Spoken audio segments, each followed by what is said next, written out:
Hello, मैं S के Gupta exam material पर आपका स्वागत है। अगर चैनल को सब्सक्राइब नहीं किए तो सब्सक्राइब कर लीजिए, बेल आइकन को भी दबा दीजिए जिससे हर नोटिफिकेशन आपके पास पहुंचे और दोस्तों में ज़्यादा से ज़्यादा शेयर करें, सब्सक्राइब करें। पूर्व मध्यकाल 606 ईस्वी से लेकर 1206 ईस्वी तक का कार्यकाल का है क्वेश्चन लेके आए हैं और ये पार्ट 2 है। पूर्व मध्यकाल का पार्ट 2 है।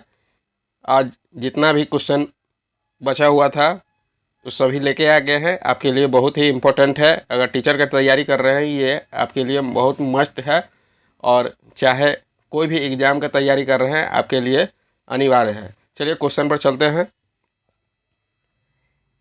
पूर्व मध्यकालीन भारतीय इतिहास में 750 ईस्वी से 1200 ईस्वी तक का समय मुख्यतः माना जाता है। पूर्व मध्यकालीन भारतीय इतिहास में 750 ईस्वी से 1200 ईस्वी तक का समय मुख्यतः माना जाता है, तो ये राजपूत काल माना जाता है। कौन काल? राजपूत काल माना जाता है। 712 ईस्वी में सिंध पर अरबों के आक्रमण के समय वहाँ का शासक कौन था? 712 ईस्वी में सिंध पर अरबों के आक्रमण के समय वहाँ का शासक दाहिर था। कौन था? दाहिर था। सर्वप्रथम भारत में जजिया कर लगाने का श्रेय सिंध के विजेता मोहम्मद बिन कासिम को दिया जाता है। उसने किस वर्ग को इस कर से पूर्णतः मुक्त रखा? तो वह ब्राह्मणों को इस कर से मुक्त रखा था। सर्वप्रथम भारत में जजिया कर लगाने का श्रेय सिंध के विजेता मोहम्मद बिन कासिम को दिया जाता है। उसने किस वर्ग के कर से यह पूर्णतः मुक्त रखा? तो यह ब्राह्मणों को रखा था। किस ग्रंथ के उल्लेख के आधार पर यह माना जाता है कि म्लेच्छों के अत्याचार के त्रस्त होकर महर्षि वशिष्ठ ने अत्याचारियों के विनाश हेतु आबू पर्वत पर एक यज्ञ किया एवं यज्ञ के अग्निकुंड से 4 राजपूत कुलू, परमार, चालुक्य, सोलंकी, प्रतिहार एवं चौहान का जन्म हुआ। तो ये पृथ्वीराज राजसो। कौन है? पृथ्वीराज राजसो। नेक्स्ट पर चलते हैं। ढिलका नगर की स्थापना की थी। ढिलका नगर की स्थापना प्रतिहारों ने किया था। किसने किया था? प्रतिहारों ने किया था। उस शासक का क्या नाम है जिसने विजयी स्तंभ का निर्माण करवाया था? उस शासक का क्या नाम है जिसने विजयी स्तंभ का निर्माण करवाया था? वह है राणा कुंभा। कौन है? राणा कुंभा। भारत पर पहली बार आक्रमण करने वाला कौन था? भारत पर पहली बार आक्रमण करने वाला कौन था? तो वह अरब था। पृथ्वीराज रासो में किसने लिखा था? पृथ्वीराज रासो किसने लिखा था? तो ये चंदर वाई ने लिखा था। नोट, राज है उसकी राजधानियां हैं। तो प्रतिहार या परिहार जिसे कहा जाता है उसकी राजधानियां कन्नौज थी। चंदेल की राजधानी खजुराहो थी। परमार या पवार की राजधानी धार थी। परमार और पवार की राजधानी धार थी। चालुक्य या सोलंकी की राजधानी अहिन बारा था। अहिन बारा था। 1100 ईस्वी में निर्मित मंदिर जो भुवनेश्वर के अन्य मंदिरों पर प्रधानता रखता है वह कौन सा है? 1100 ईस्वी में निर्मित मंदिर में जो भुवनेश्वर के अन्य मंदिरों पर प्रधानता रखता है वह कौन सा है?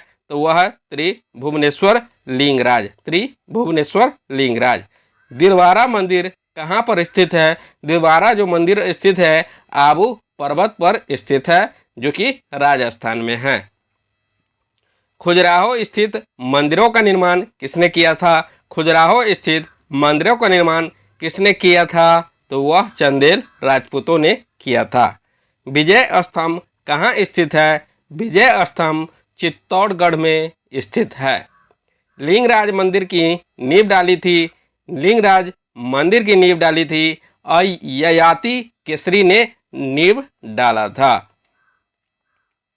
सोमनाथ के मंदिर पर 1025 ईस्वी में मोहम्मद गजनवी के आक्रमण के समय गुजरात का शासक कौन था? क्वेश्चन क्या है? सोमनाथ के मंदिर पर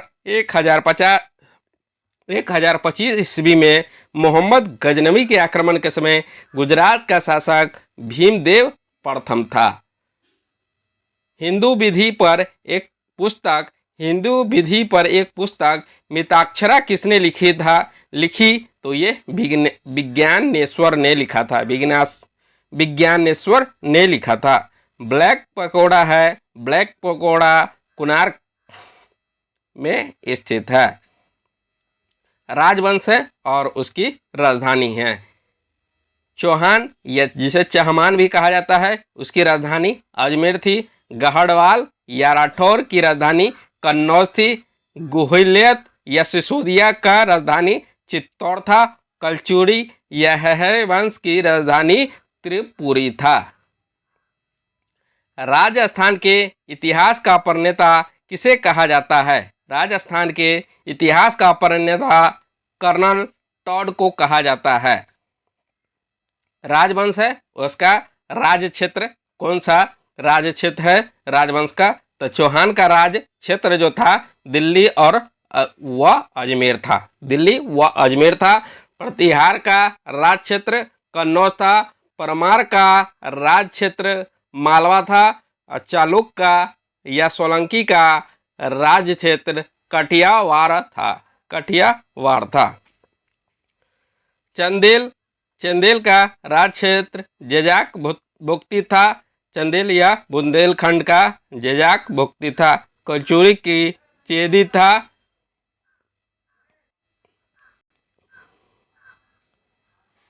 गढ़वाल या राठौर की कन्नौज था। कौन था? कन्नौज था। गहलोत का राज क्षेत्र मेवाड़ था। गहलोत का राज क्षेत्र मेवाड़ था। राजवंश उसके संस्थापक चौहान वंश के संस्थापक वासुदेव के कहा जाता है। परमार का संस्थापक श्रीयक या श्रीहर्ष को कहा जाता है।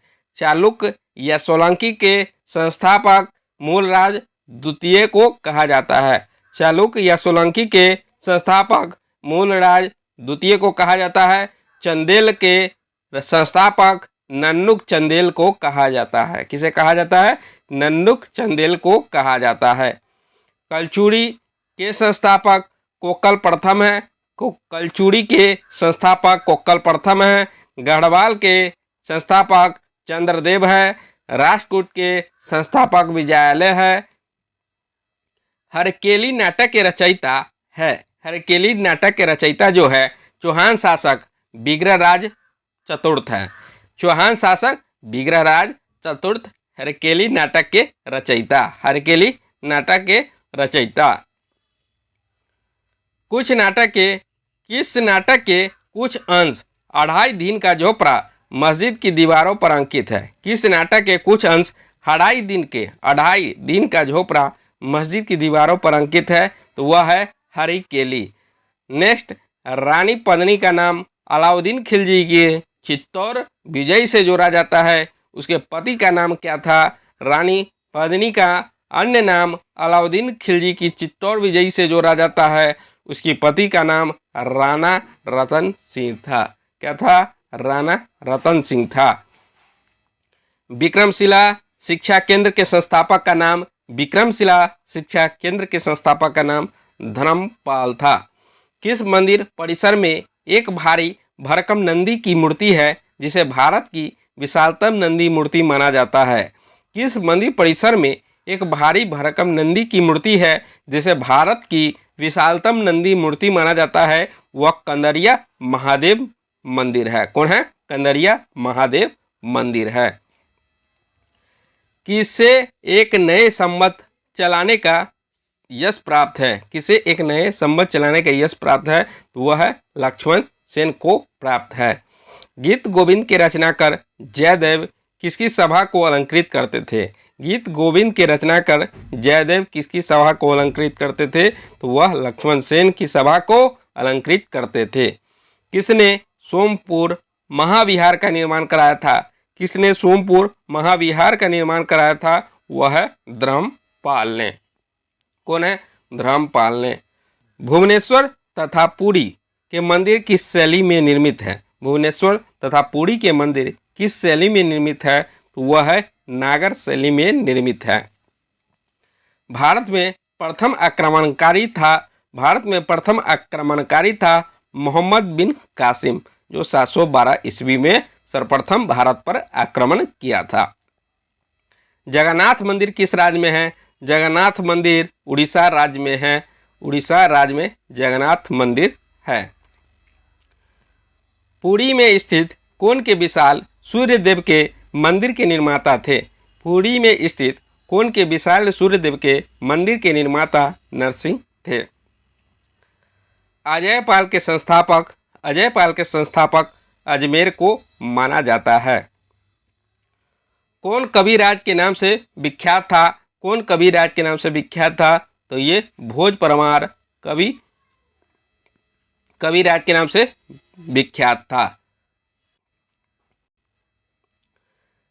सम्रांगन सूत्रधार का विजय है। सम्रांगन सूत्रधार का विजय स्थापत्य शास्त्र से है।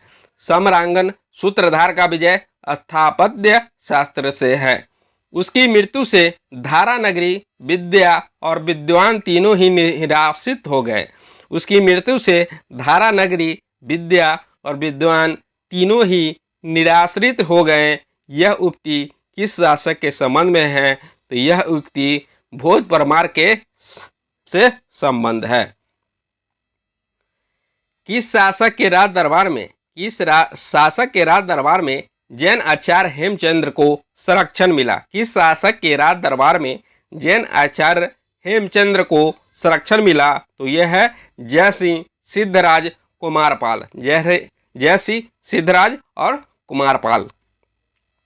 वह प्रथम भारतीय शासक कौन था जिससे तुर्क आक्रांता मोहम्मद गौरी का सामना हुआ, जिसने और मोहम्मद गौरी को परास्त किया?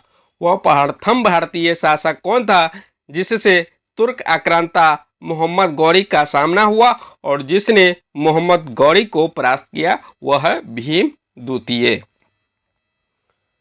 ठीक है, अगर आप लोगों को पसंद आया हो please like, subscribe and comment करना ना भूलें। मिलते हैं नेक्स्ट वीडियो में।